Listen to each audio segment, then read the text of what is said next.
Hello everyone.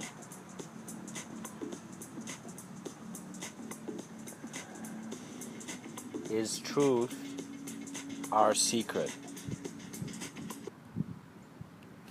Is truth our secret?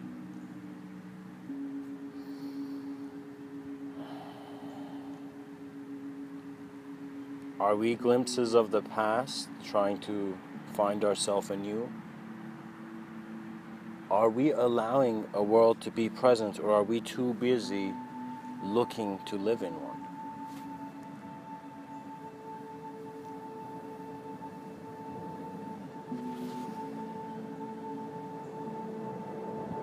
How are belief structures being constructed in the vision of man, in the vision of that moment of awareness to the expression of space and time, to how definition, imagery, language has come to create a world for you where even there could be the question of truth. It had taken a while for a being on this plane to get to where it is now.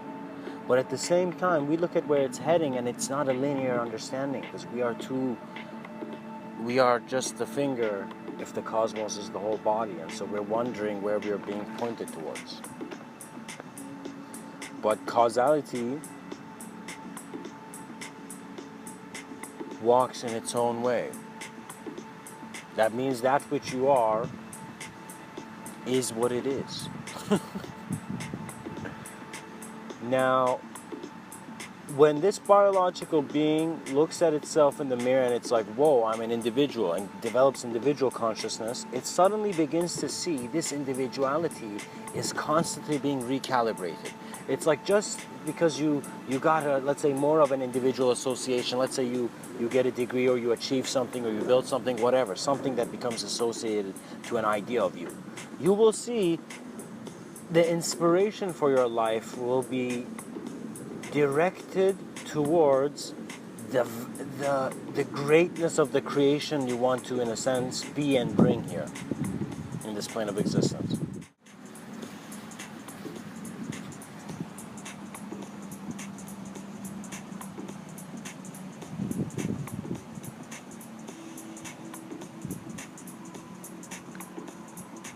We are now looking at consciousness and noticing, as long as we have a spectrum of comparison, as long as yin and yang are separated, we are trying to see only a good view, we're trying to only see a bad view, we are not giving the present moment to have its own expression, its own communication of value if we're too busy evaluating things. That means if, let's say, someone comes and asks you a question, but the person who asked you a question which you're answering now is not listening, right? It's like too busy trying to adjust its watch to be on time when all that person needed to do was pay attention to what was being said. So we see the accuracy of intelligence is how much it knows it is its own direction. So you do not find consciousness, you are consciousness. Because when you go looking for yourself, the personality cannot be contained in ideology. That means you don't need to worry about getting your hand caught in the cookie jar, because first we're wondering, where are the cookies in the jar?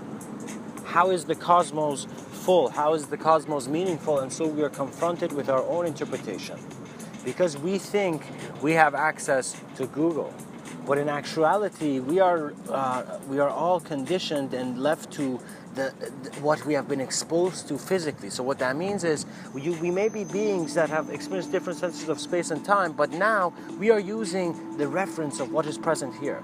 So physicality is not being something we're escaping from, something we can't maintain, or is something wrong or bad or whatever we want to say. Physicality is just a platform of consideration. It's a platform of conceptual being. And it's one that stays the same, so we could use it as a good reference. So I like actually the experimental view of science, but I also want to see the multidimensional abstraction of man's subtler planes of consideration. So all that is aware of the theory has a beauty which must be communicated through a different set of frame. So we want to see that the picture is everlasting, not because it's fitting a frame that's suggesting it, because it actually is. You need to experience your true nature, and that means experiencing the true nature of this plane of existence.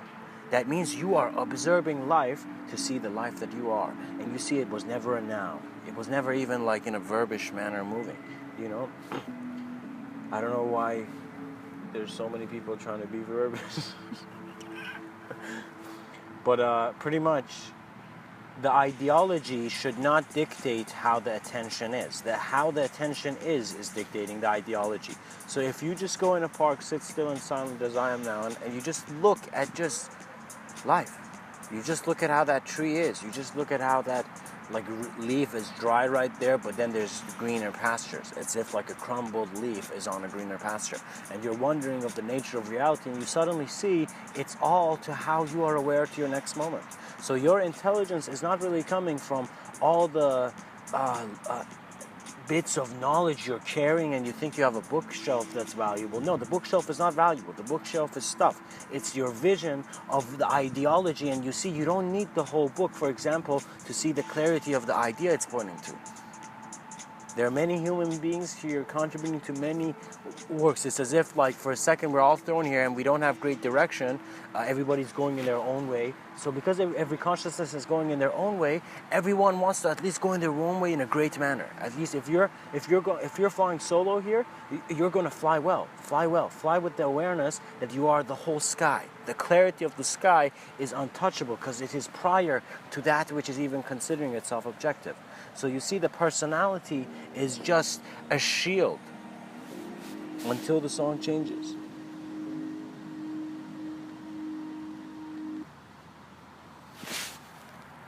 And reality cannot hide.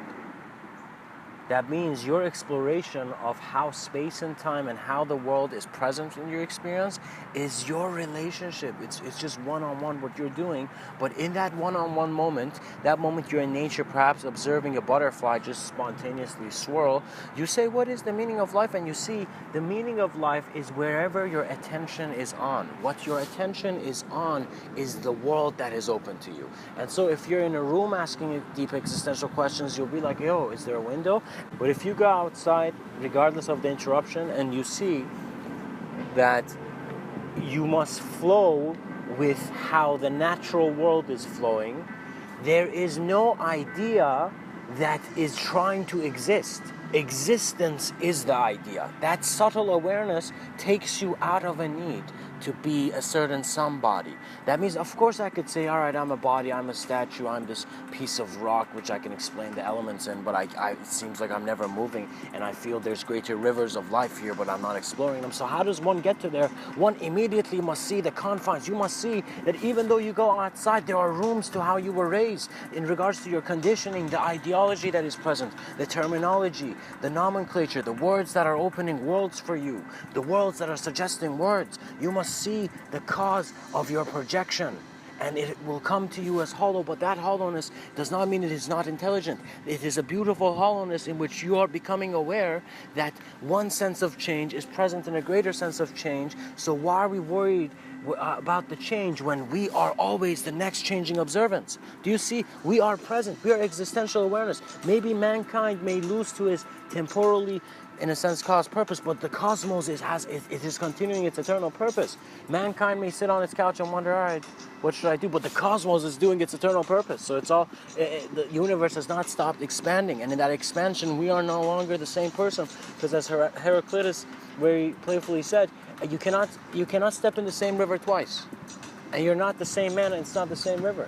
Suggesting that you are in every moment the novelty of that which your attention leads towards. So align your attention with the sincerity of your being, rather than thinking you are a body that is being maintained by a control system just because man likes to play with gadgets. Our mentality and our sciences must not be diluted by the cultures that are enhancing it. Culture it's a very complex system. We have many ideologies at work, and these ideologies we have different relationships with. Culture is having a relationship with an ideology which it's more of it's the bark of your being. But then you see other views in regards to how the societies and groups you enter. Suddenly all that is in how that culture is finding itself in reference. So it's as if we are this system inside a system inside a system, trying to see what it should do next in the next system, and it thinks it has free will, so it's doing what it's doing. But you must see the complexity is present. It's just that the simplicity doesn't need to know how it works because it's working. That means you are alive. If you see, we are your fear of an afterlife that is empty is simply because you think you know what life is. But when you see that unknown moment is the exploration, it is the journey, it is why you're here, it is why it doesn't matter what face you're given, you're facing existence all the time. You're facing your next experience all the time. Now, we must see that clarity knows itself. Your consciousness is now, based on what I'm saying in this talk, being suggested through terms, language, and form to be a shape. But Mr. Within is saying it's a changing shape. And everyone is experiencing the change of their, how do I say it? Like your moment is your experience. That is something that no being can take away from you. So do not create external deception. Rather see that the internality is always a sense of now. So where is the mind? Why are you calling it a body? Why are you containing? Why are you segmenting and measuring based on the limited stratus of the suggested being? The human form that many people think, it's like how advanced is this ape? Some people are saying it can only see this part of the light spectrum, But you see, the perception is unhindered, because how would I say it? It's as if the life is prior to the planning of the life. And so the intelligence, just like a seed in the soil of manifestation, is the consciousness, is that moment where the doctor slaps the kid on the back and the kid's like, ah, and the kid comes to reality. Do you see? That first breath is the transition of consciousness into a body of being where the immediacy is the awareness we have now. So see your attention present in cosmic attention, and you will see the cosmos very profoundly is smiling through you. You cannot not be the cosmos. You are present here. You are existential. You are an ambassador of the senses of space and time in your moment of conception, which you can, in a sense, with your attention, see as you. For love was in its selflessness